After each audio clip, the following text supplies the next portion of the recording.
Later, Friday afternoon, we went out on the balcony of the press box and I tried to describe the difference between what we were seeing today and what would be happening tomorrow. This was the first time that I've been to a derby in 10 years. But before that, when I lived in Louisville, I used to go every year. Now, looking down from the press box, I pointed to the huge grassy meadow enclosed by the track.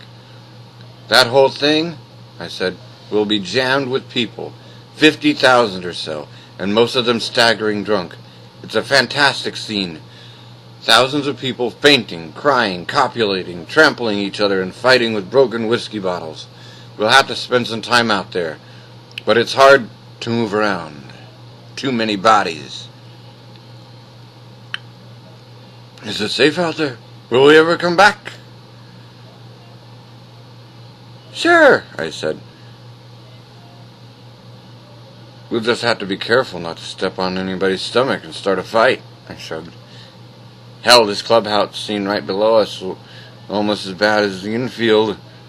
Thousands of raving, stumbling drunks getting angrier and angrier as they lose more and more and more money. By mid-afternoon, they'll be guzzling mint juleps with both hands and vomiting on each other between races. The whole place will be jammed with bodies, shoulder to shoulder. It's hard to move around. The aisles will be slick with vomit. People falling down and grabbing at your legs to keep from being stomped. Drunks pissing on themselves in the betting lines. Dropping handfuls of money and fighting to stoop over and pick it up. He looks nervous, and I laughed. I'm just kidding, I said. Don't worry. With the first hint of trouble, I'll start pumping this chemical Billy into the crowd.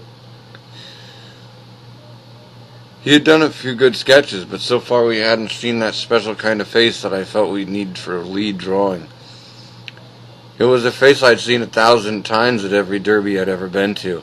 I saw it in my head as a mask of the whiskey gentry, a pretentious mix of booze, veiled dreams, and a terminal identity crisis. The inevitable result of too much inbreeding and a closed and ignorant culture. One of the key genetic rules in breeding dogs, horses, or any other kind of thoroughbred is that close inbreeding tends to magnify the weak points in a bloodline as well as the strong points. In horse breeding, for instance, there is an completely definite risk of inbreeding two fast horses who are both a little crazy. The offspring will very likely be crashed very, very fast and also very, very, very crazy. So the trick in breeding thoroughbreds is to retain the good traits and filter out the bad.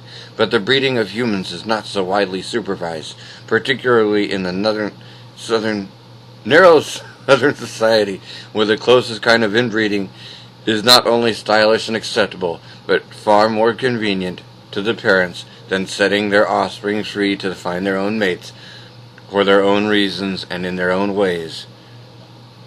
God damn, did you hear about Smitty's daughter? She went crazy in Boston last week and married a nigger. So, the face I was trying to find in Churchill Downs that weekend was a symbol, in my own mind. A whole doomed, atavistic culture that makes Kentucky Derby what it is.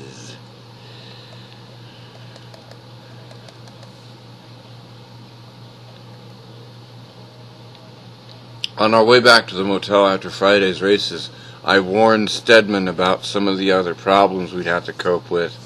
Neither of us had brought any strange illegal drugs, so we'd have to get by on booze. You should keep in mind, I said, that almost everywhere you talk to, from now on, will be drunk. People who seem very pleasant at first might suddenly swing at you for no reason at all. He nodded, staring straight ahead. He seemed to be getting a little numb, and I tried to cheer him up by inviting him to dinner that night with my brother. Back at the motel, we talked a while about America, the South, England, just relaxing a bit before dinner.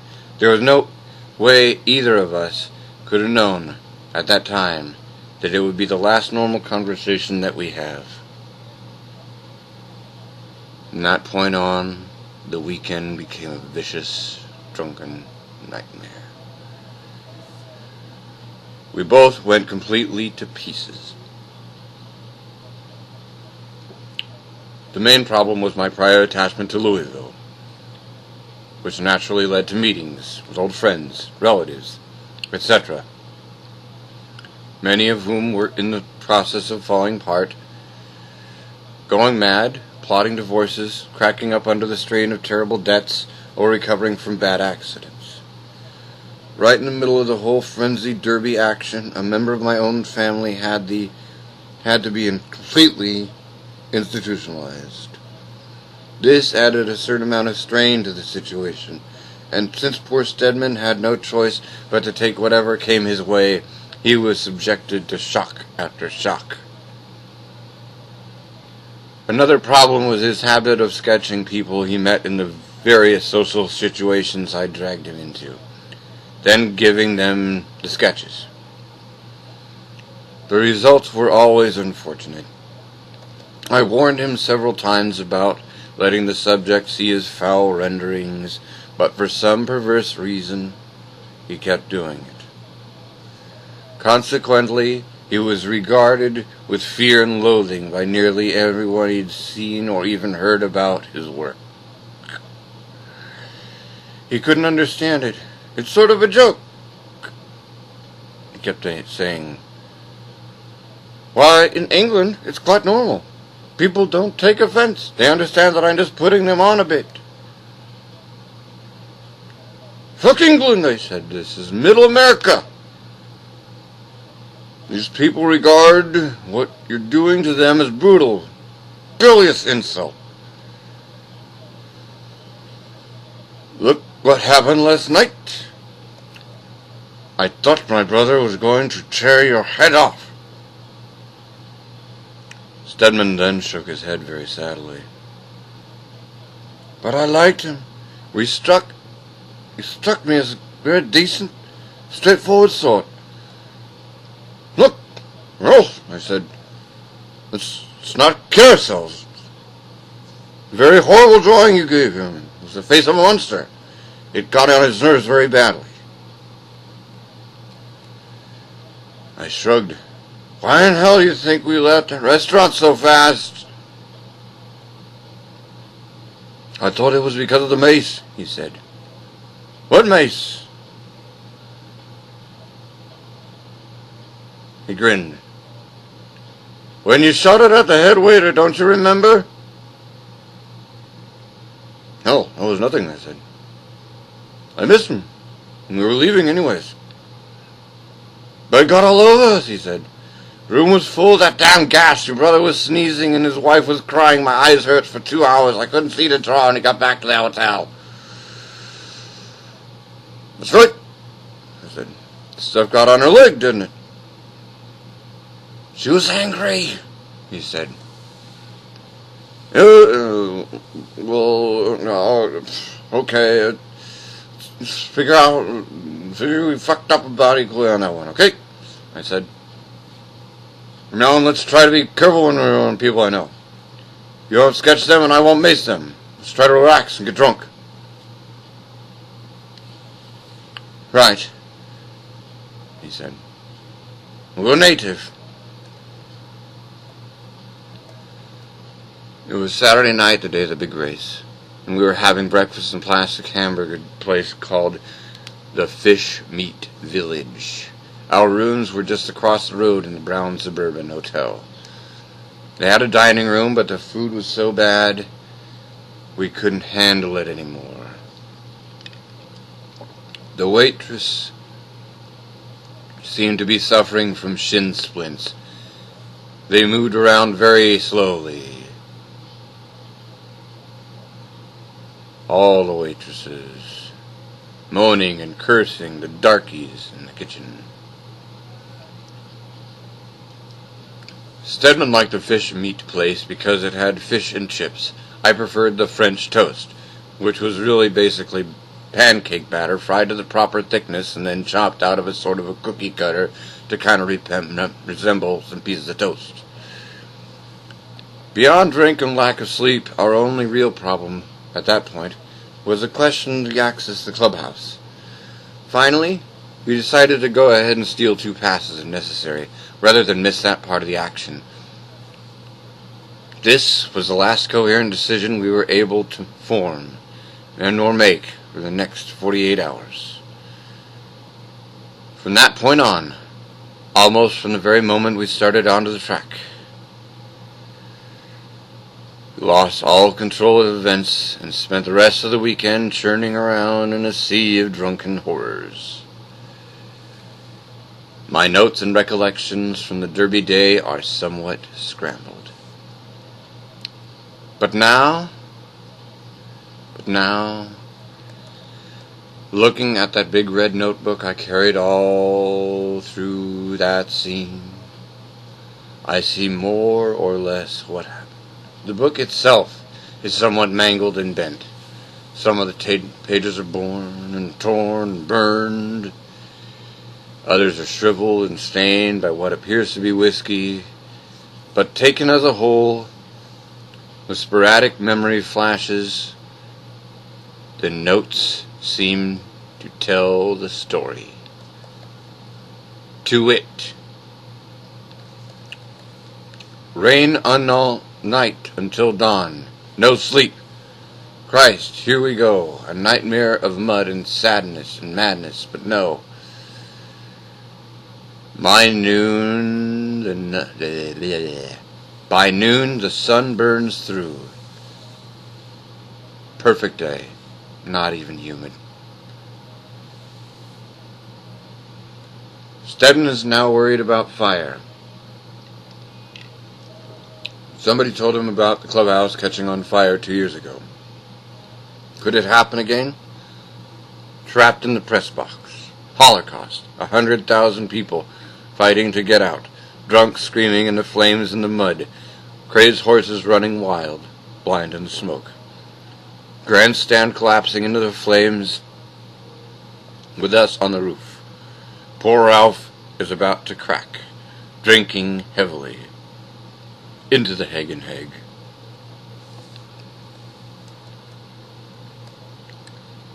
Out to the front in the truck and a cab. Avoid the terrible parking in people's front yards. $25 each. Toothless old men on the street with pig signs. Park here. Flagging cars in the yard. That's fine, boy. Never mind the tulips. Wild hair on his head, straight up like a clump of reeds. Sidewalks full of people all moving the same direction, towards Churchill Downs. Kids hauling coolers and blankets, teeny boppers in tight pink shorts, many blacks, black dudes in white felt hats and leopard skin vans, cops waving traffic along.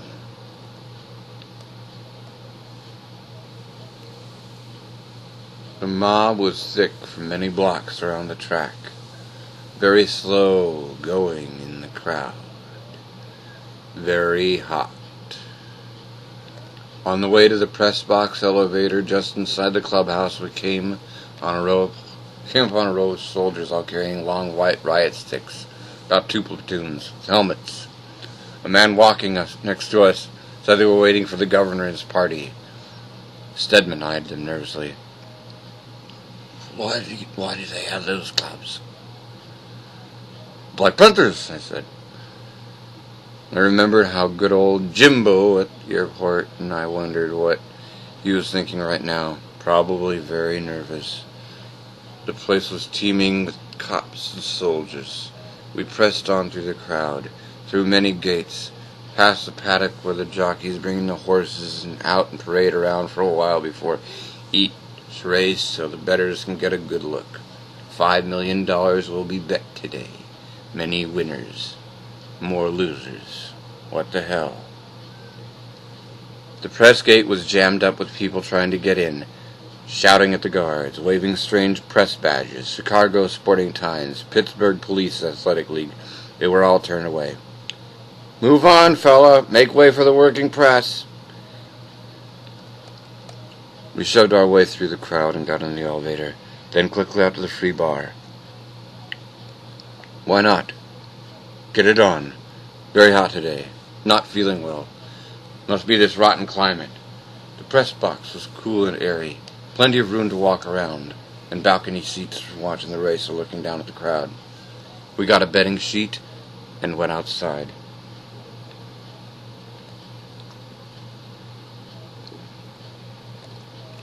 Pink faces with a stylish southern sag. Old Ivy styles. Seersucker coats and button-down collars. May blossom sensibility. Stedman's phrase. Burnt out early, or maybe just not too much to burn in the first place. Not too much energy in the faces. Not much curiosity. Suffering in silence. Nowhere to go after 30 in this life. Just hang on and honor the children and humor them. Let the young enjoy themselves while they can. Why not? The Grim Reaper comes early in this league. Banshees on the lawn at night, screaming out there beside that little iron nigger in jockey clothes. Maybe he's the one who's screaming. Bad TTs and too many snarls in the bridge club. Going down with the stock market. Oh, Jesus. That kid's wrecked his new car wrapped around a big stone pillar at the bottom of the driveway. Broken leg. Twisted eye. Send him off to Yale. They can cure anything up there. Come on. Yale. Did you see today's paper? New Haven is under siege. Yale is swarming with Black Panthers. I tell you, Colonel, the world has gone mad, stone mad. Why? They tell me a goddamn woman jockey might ride in the Derby today. I left Stedman sketching in the paddock bars and went off to place our bets on the fourth race. When I came back, he was staring intently at a group of young men around the table not far away. Jesus, look at the corruption on that face, he whispered. Look at the madness, the fear, and the greed. I looked, then quickly turned my way back on the table to what he was sketching. The face he'd picked out to draw is the face of an old friend of mine. A prep school football star back in the old days with a sleek red Chevy convertible. Very quick hand. It was said with the snaps of a 32B Brazier. They called him Catman. Now, a dozen years later, I wouldn't have recognized him at all anywhere. But here, where should I have expected to find him? In the paddock bar on Derby Day. Fat, slanted eyes and a pimp's smile. Blue silk shirt and his friends looking like crooked bank tellers on a binge. Stedman wanted to see some Kentucky Colonels, but he wasn't sure what they looked like.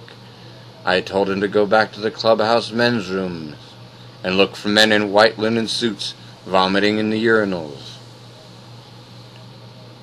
They'll usually have large brown whiskey stains in front of their suits, I said. What's their shoes? That's a tip-off. Most of the men should avoid vomiting on their own clothes, but they never miss their shoes.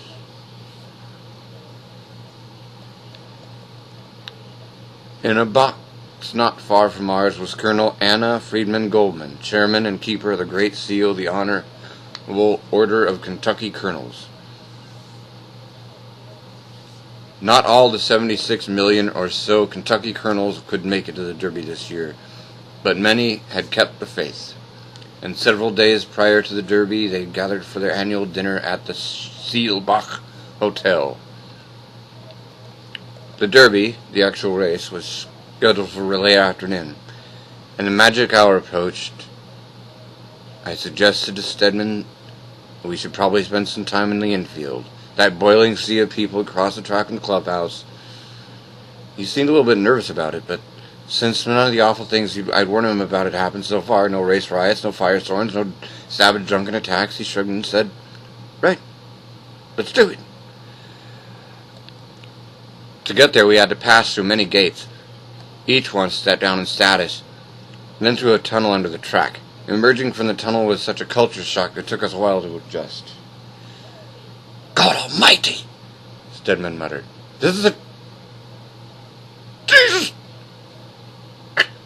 He plunged ahead with his tiny camera, stepping over bodies, and I followed, trying to take notes.